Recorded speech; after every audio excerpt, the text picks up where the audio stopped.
Hello, everyone, and welcome to our webinar, Getting Started with Kubermatic Kubernetes Platform Part 1. I am very glad that you joined again after Tuesday's messed up meetup webinar. And yeah, we open sourced Kubermatic Kubernetes Platform a couple of days ago to facilitate the deployment and the management of Kubernetes clusters across any infrastructure. And we are really glad to see there's such big interest in the topic. And yeah, before we get started with the first part, two short informations. First of all, if you have questions, please just type them in the chat window, and we will answer them either straight away or then in the Q&A session after the presentation. And also, in case you need to drop out earlier, no worries. We are recording this webinar and we'll send it to all webinar participants in the next couple of days. Yeah, and with this, I want to hand over to our two speakers, Sebastian Scheele and Bill Mulligan. And yeah, I hope you enjoy the meetup. Thanks, Christine, for the introduction, and welcome to this webinar. So let's quickly introduce myself. I'm Sebastian Scheele, one of the two co-founders of Kubermatic, formerly Lotse. Started the company over 4.5 years ago, started working with Kubernetes over 5.5 years ago, and with me today is Bill. Bill, do you want to quickly introduce yourself?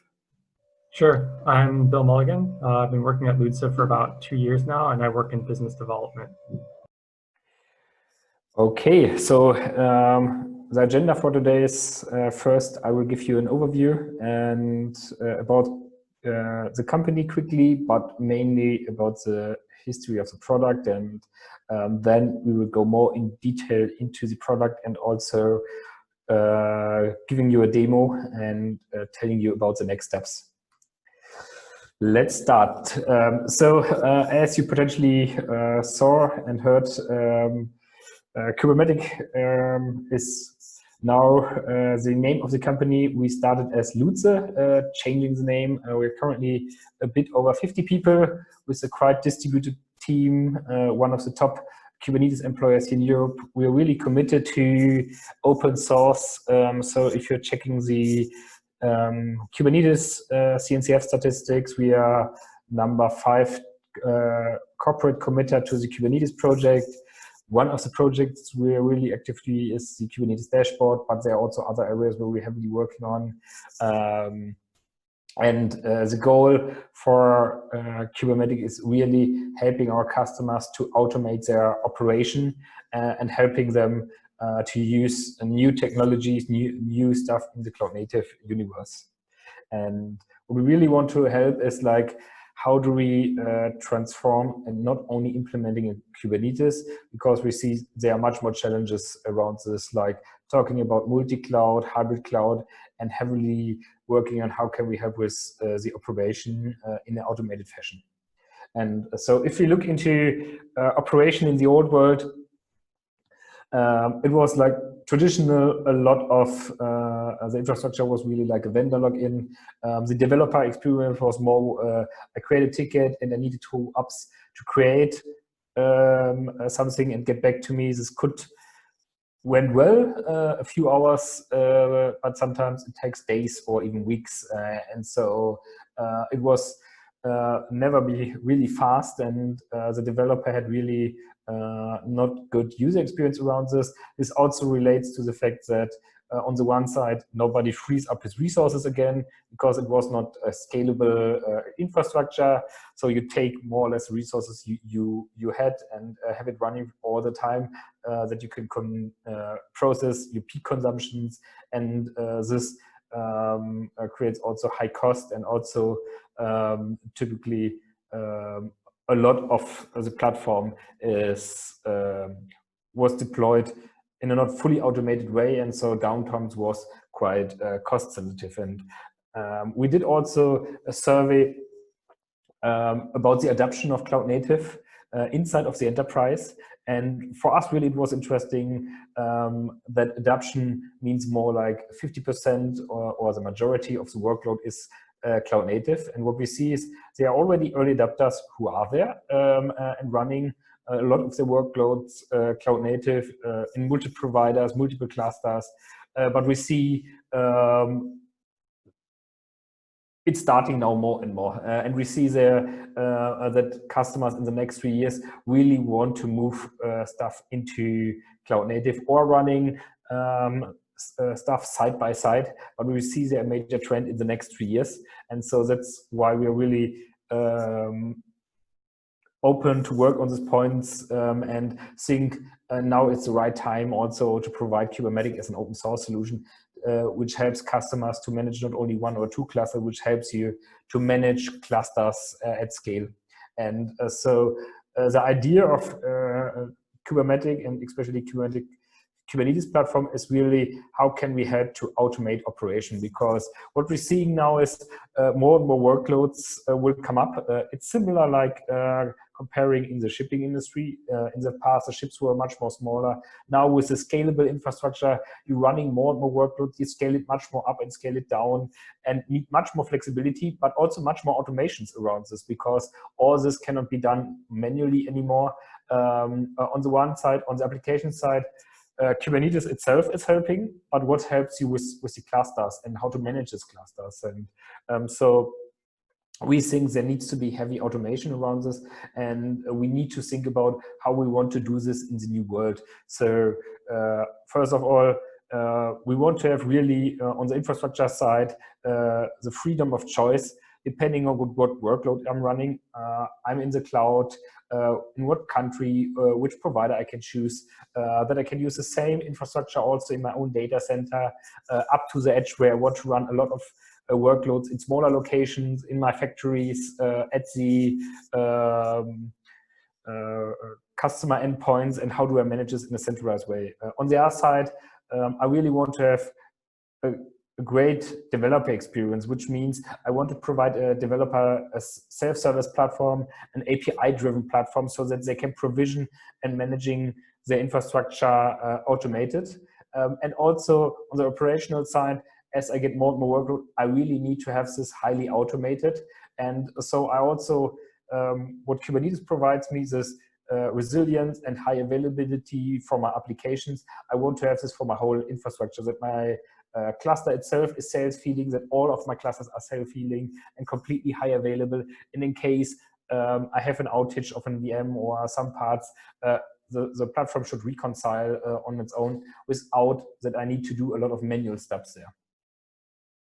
And we were really thinking about we need to have a new definition around this, a definition of automation of operation. And we were looking around and thinking what could be a good level to define this. And we came up with the level of automation for autonomous driving, where you have like 0, where you have no automation, you completely drive the car on your own, and 1 and 2, where you really have first automation or first tools around which helps you, assistant systems, and up to 5 with like robot taxis, where you even not can interact directly with the car and it's completely controlled on their own.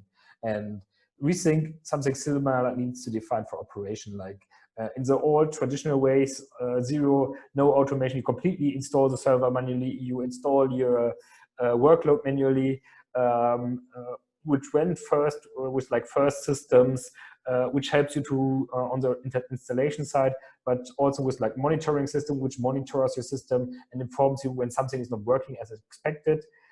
But we think we need to think much more further. Like what we are looking into is really high operations. The system is capable to reconcile the environment completely automatically. And if we are, for example, thinking about deploying Kubernetes at the edge or deploying Kubernetes in a lot of locations around the world with like hundreds or even thousands of Kubernetes cluster, this cannot be done manually. So all this needs to be highly automated in a highly automated scale. So in best case, we don't really have heavy human attention required for this, but of course we should be able to override stuff if it's required for specific purposes. And that's exactly where we built a Kubernetes platform. Like we want to build a platform which can run on any infrastructure, which helps you on the automation of operation, but which also provides you density and resilience with the platform itself, so that it scales, and which also provides you a set of security out of the box, so that you can provide inside of your own organization, but also if you're working with external customers, a good developer experience, and also a standardized platform how you can manage and work with Kubernetes cluster. And so building up an enterprise-grade managed Kubernetes offering to manage all your clusters inside of your organization across different landscapes in a centralized way. And so here are two of our customers where we're already working for a long time with. Like one is, for example, Sys11, who's running their own cloud environment. And what we're working with them is like initially when they scaled, they needed for every 10 clusters a new engineer. And now they're able to run and manage hundreds of clusters with one engineer at scale. So they don't need a 10 or 20 engineering team to manage all of their clusters. They really have only a few people who are closely working with the platform, but they mainly can focusing on building solutions on top of this platform. And it's not a day-by-day task to really manage this platform, because everything works automated. Similar, we're working with Innovo Cloud, we're currently working on and building up a platform to manage at the edge, so that they want to roll out thousands of clusters and applications in a scalable way. These are some of our customers where we're working with. Typically, we're working on the one side with like cloud providers who are using our platform to provide managed Kubernetes to external customers, but also a lot of enterprises who are using our platform to provide managed Kubernetes inside of their organization. So really in a scalable way, helping our customers to adapt Kubernetes in a fast and efficient way. And now I want to hand over to Bill to give you a demo and a more deep dive into the product. Sure, thanks, Sebastian. Let me just share my screen really quick. So this part of the webinar, Sebastian was giving the C-suite pitch as the company CEO. This will dive a little bit more into the details of the actual architecture. And so as Sebastian was saying, what Kubernetes is a multi-cluster management tool for Kubernetes. And kind of the core concept behind this that you should think of is actually what we're doing is running Kubernetes in Kubernetes.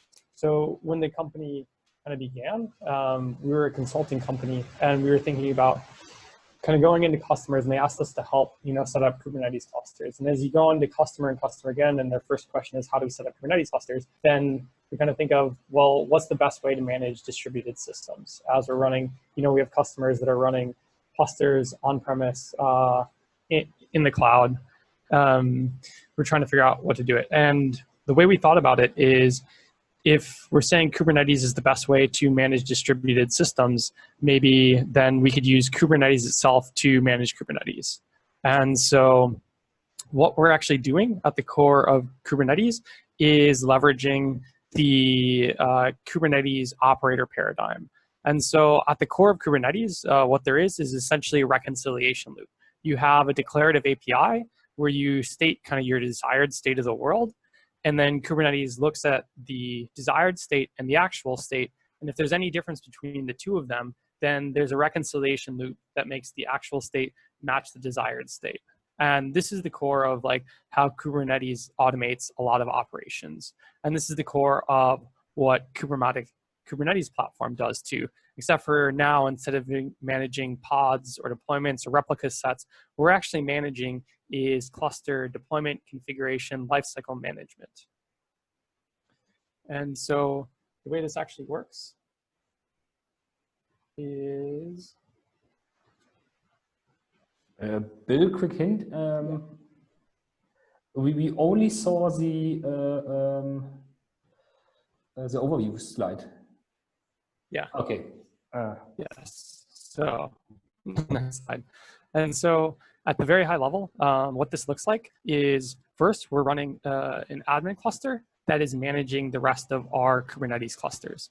So what we recommend to do this is with Q1, which is our open source lifecycle management tool, for one Kubernetes cluster. So this is a tool that automates the lifecycle management and configuration of a single Kubernetes cluster wherever you need to run it. So we use Kube1 to spin up that cluster, and into that, with a Kubernetes operator, we install Kubermatic Kubernetes Platform. And so Kubermatic Kubernetes Platform is a set of containers, which are actually just a set of operators that will control your cluster state. And so when I, as a user, want to create a new cluster, what I'm actually doing is there's kind of like 3 different ways I can create a new cluster. So one is to just like click through the UI to create a cluster. And that's actually what I'll be demoing later after this. The second part is to talk directly to the Kubermatic API, essentially defining what I'm doing in the UI, but just talking directly to the Kubermatic API. And the last way is, since at the end of the day, all that we're controlling is a set of CRDs, which are then controlled by operators, I can actually write those CRDs themselves and define the cluster state. Do kubectl apply to the actual cluster, store those CRDs in etcd, and the operators will take over to control the cluster state.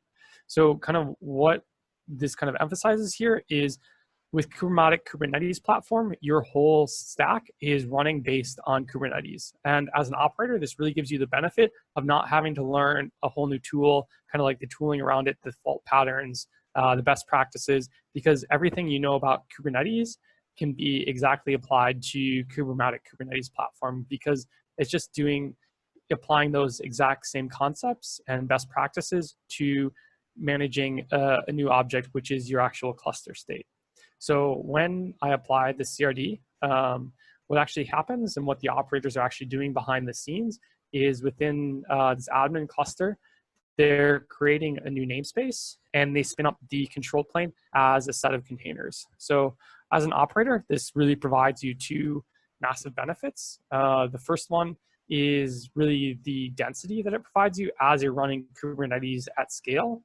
As you're running, like, say, 10, 100, or even 1,000 clusters, the really benefit that it has is your management footprint is shrunk by a lot versus a VM-based management model. We found this footprint is actually about 5 times smaller. The second part is really this automation of operations. Since it is just containers deployed by Kubernetes and controlled by Kubernetes itself, this automates a lot of the day 2 operations when things go wrong. So say your API server crashes, well, it's a container managed by Kubernetes, so it's automatically respun back up and managed. So that's how the control plane is deployed. Now, to actually manage the worker nodes, what we have is we're leveraging our open source project called Machine Controller. And so Machine Controller is a fork of Cluster API that allows you to provision and manage worker nodes in the same way that you'd actually manage a deployment within Kubernetes itself. And so this provides you automation, not only the control plane, but the actual worker nodes themselves too. The next benefit that kind of this machine controller actually provides you is that it provides you kind of a consistent generic interface that works wherever you want to go. So hybrid or multi-cloud deployments are all the same to Kubermatic, because you're using the same kind of generic APIs to control cluster state. And so what we're seeing right here is we're spinning up user clusters across multiple different infrastructure providers, all while you're using Kubermatic Kubernetes Platform to automate the installation, the upgrade, and the deletion process. And so here we have this admin cluster here, and we also have this new concept called a seed cluster. And so what a seed cluster allows you to do is to spin up and manage additional areas where you want to run control planes in other infrastructure providers.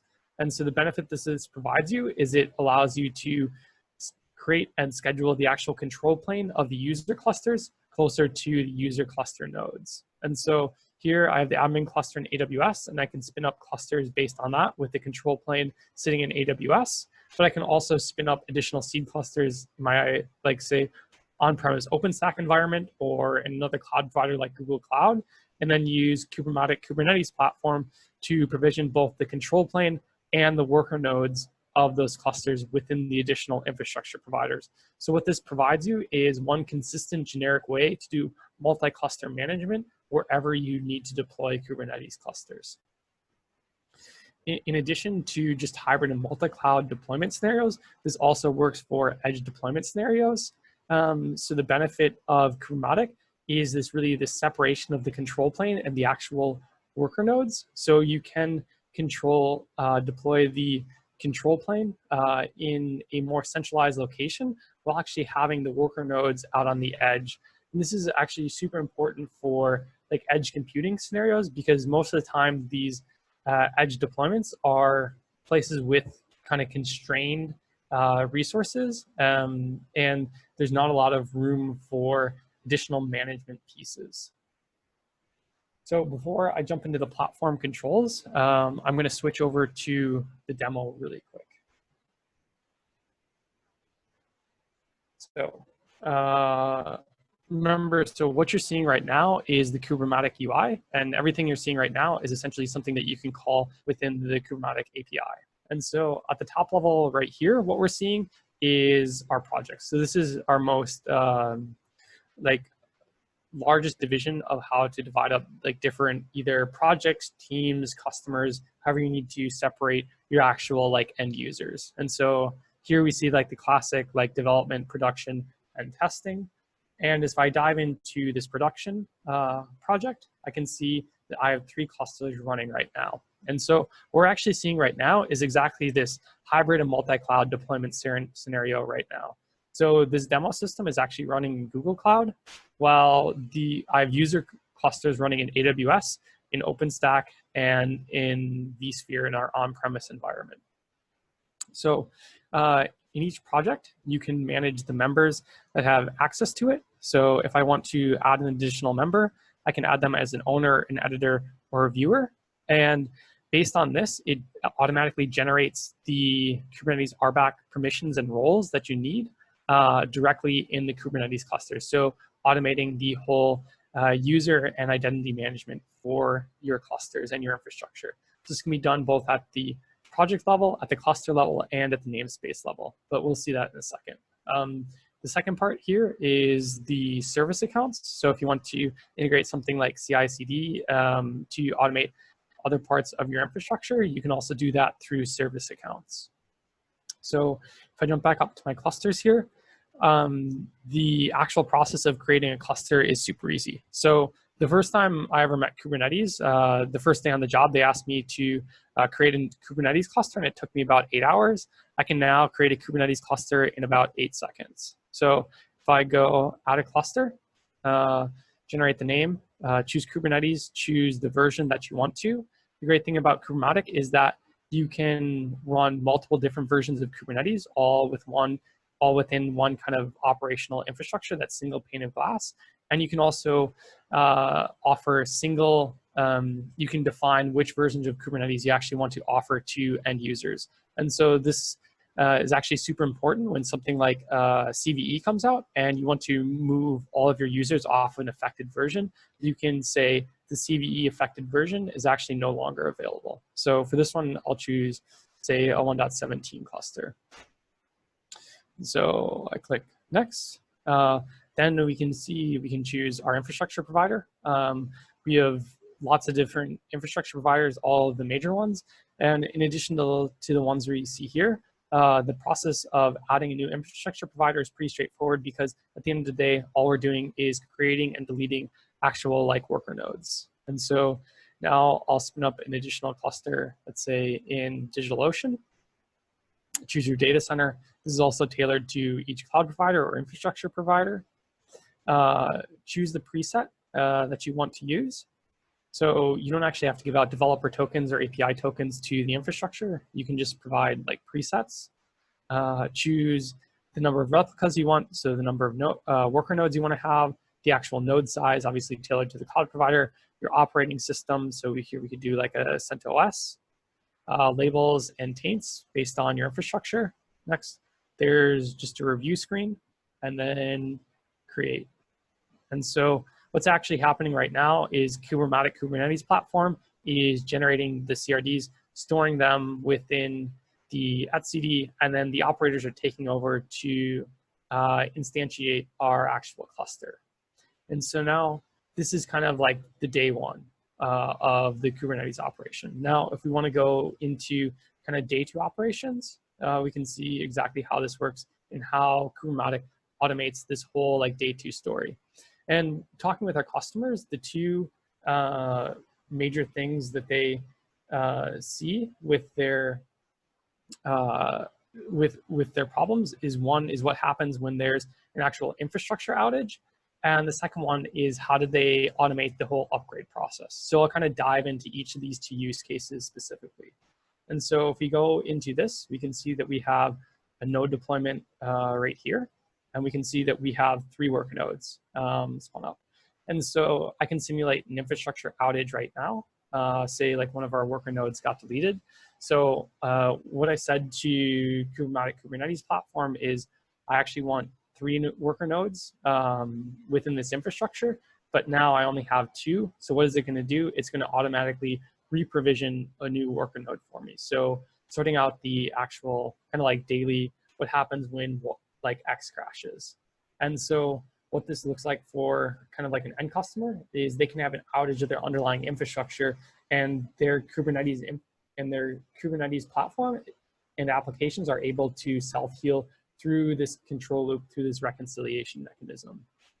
In the same way, if I want to like add additional like node deployments to an already existing cluster, I can do this in the same way. And so say I want to add like another like replica with like more CPUs, then I could also add an additional node deployment here to add more power to the cluster. The second part, I'll actually switch out of this cluster just so I don't have too many changes going on at once. If I switch over to actually let's go to the DigitalOcean one that I actually spun up. So we can see, maybe it's not the best one because the nodes are still provisioning. So if we go to actually this one, what we can see right here, if we want to update from a 1.15 cluster to, let's say, a 1.16 cluster, because I can update the control version, the control plane, but also actually the worker node deployments too.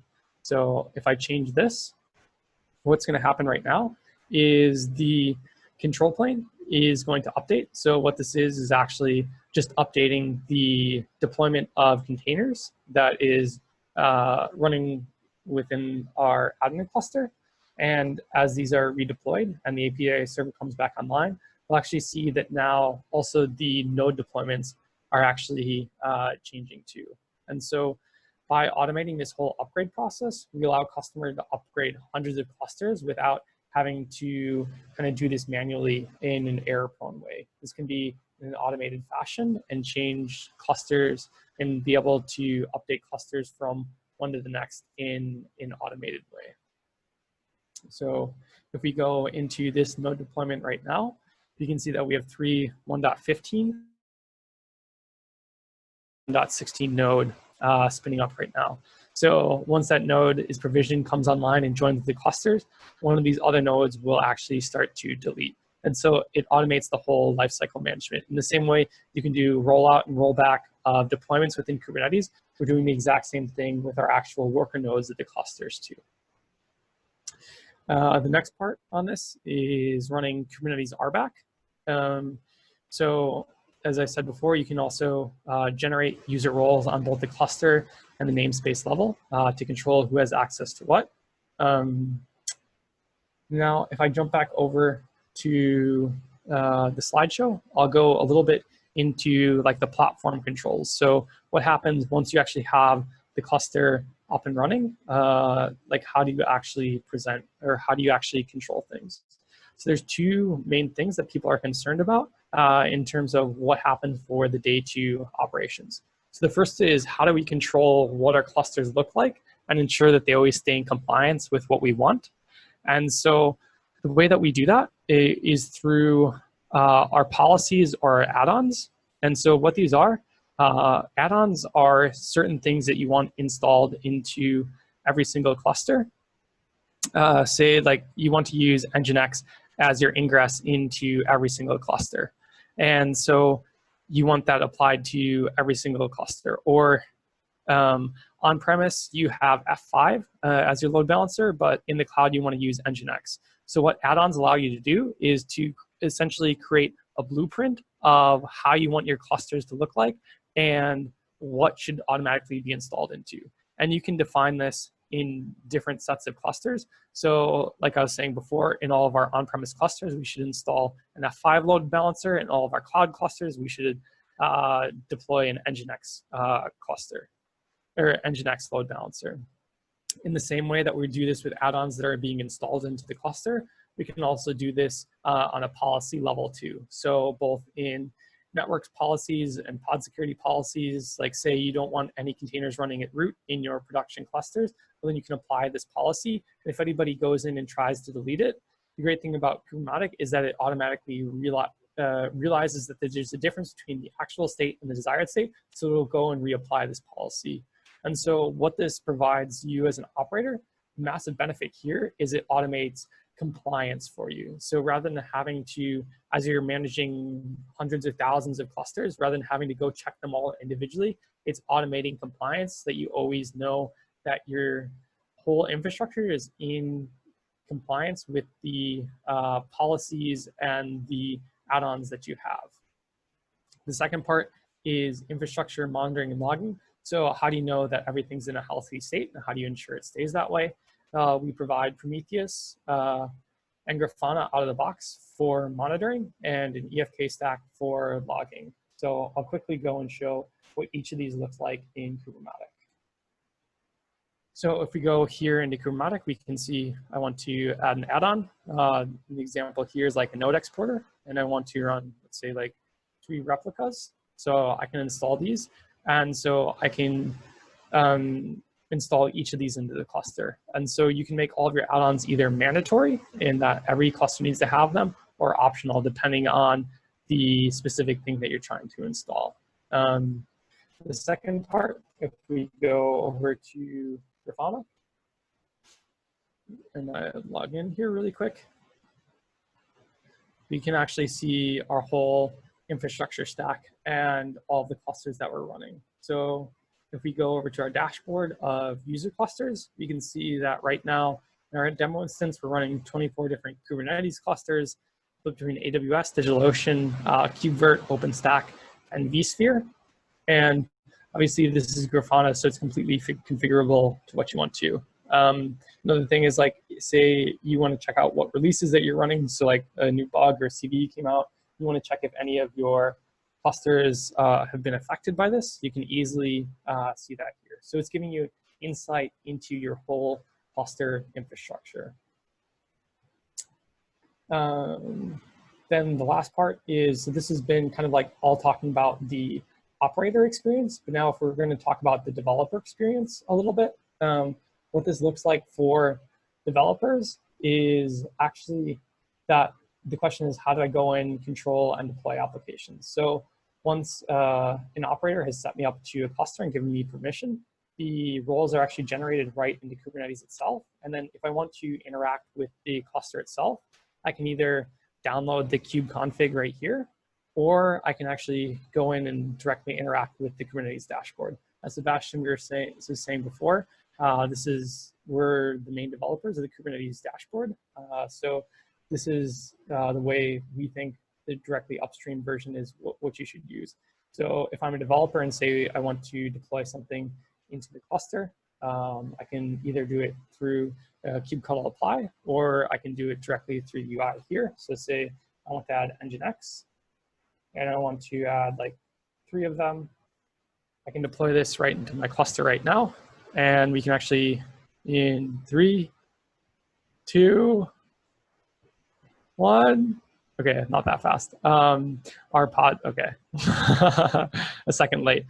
We can actually see our pod spinning up right now. And so now I have Nginx deployed into this Kubernetes cluster. So if you want to, this is the high level overview. If you want to learn more about Kubermatic Kubernetes Platform, you can check it out on GitHub. Please feel free to go in, install it, try it out, test it out, follow us, star us on GitHub, and we'd love to hear your feedback or hear more about your experience with Kubermatic Kubernetes Platform. So thank you for coming today. If you have any questions or feedback, comments, feel free to contact us both by email or by Twitter. We're both available and always happy to answer questions for you. So with that, over to you, Chrissy. Are there any questions now? Like now after you've seen no, apparently there are no questions. Then maybe, Bill, can you switch back again? Yeah, then thank you very much for joining. I just wanted to quickly promote the second part of our Getting Started with Kubermatic Kubernetes Platform part 2. In this episode, we will show you how you can use the open source project Kube1 to create the initial Kubernetes cluster that you need to set up Kubermatic Kubernetes Platform, or which you do not need, but which you can use because it facilitates it a lot. We will send you around an invite in the coming days, as well as the recording of today's session. And yeah, with this, I want to end today's session. I thank you again for joining, and yeah, wish you all a great day or evening. Now I see if I have one question that we will answer now. What is the use case? Okay, we started the Q&A after the goodbye. What is the use case of Kubermatic? Meaning other than a certain number, like 50 clusters. Bill, Sebastian? Yeah, so the use case is multi-cluster management. So it's whenever this scalability kind of becomes a problem. So right, we have Kube1 for single cluster management, but when you want to really start scaling your operations, that's when we recommend looking at Kubermatic. So for each customer, that really depends on their exact use case, what their team looks like, and how much they're able to handle and how much they want to automate. For a lot of our customers, that starts around somewhere with 5 to 10 clusters is when they'd start looking at Kubermatic. The other thing is if they're trying to install across multiple different infrastructure providers, Kubermatic provides a consistent way to be able to do that.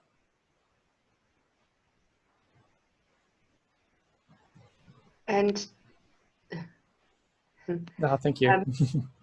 Now, who would need to deploy this? I think.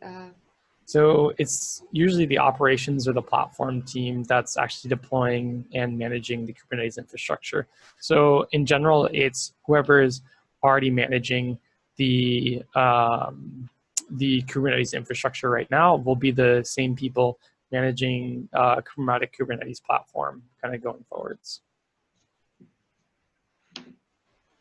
All right, more questions. How do you support updates to your base Kubernetes cluster, the Kubernetes platform?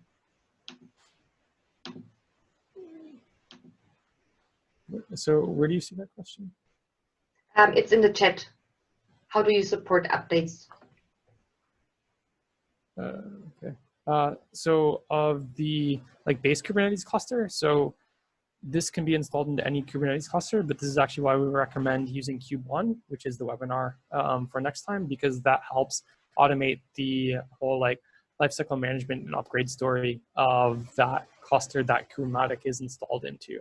So if you want to learn more about Kube1, please join us for our next webinar. Now more and more questions are coming out. Do you store etcd in high availability mode? Yeah, so all these things are completely configurable. So like the number of replicas you want to run for the API server or for etcd. So obviously it depends on your exact requirements.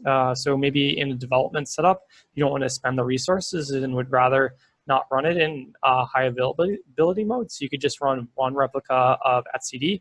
Whereas in production, you'd probably want to run HA. So you can configure the number of replicas of the whole control plane based on the environment and your exact requirements. All right, and I do not know what the next questions. Do you also do kube federation?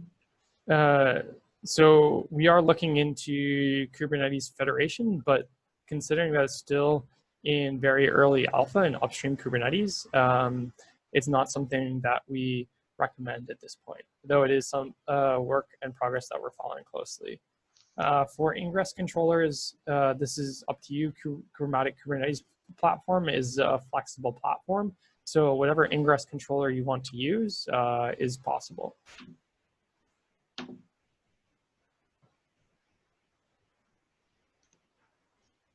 Yeah, so the ingress controller can either be deployed, as an add-on. Exactly.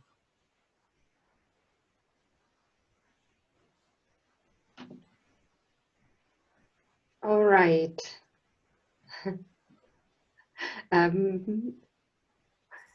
It's like an add-on. We answered that. Do you have scripts to do it?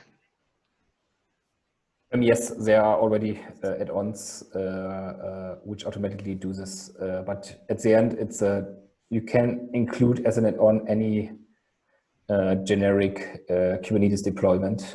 So you could use an Nginx deployment or whatever you Envoy, whatever you feel comfortable with.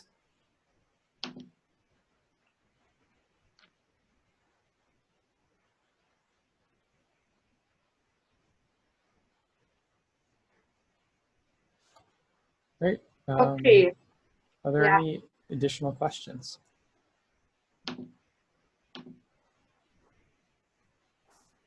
Yeah, if you have any additional questions, please feel free, join our Slack, ping us there. Happy to answer all additional questions, and that's the fastest way you can go. Great, and thanks everyone for joining today. And please join us for our next webinar around Kube1. Thanks a lot. Thank you. Bye. Thanks, bye.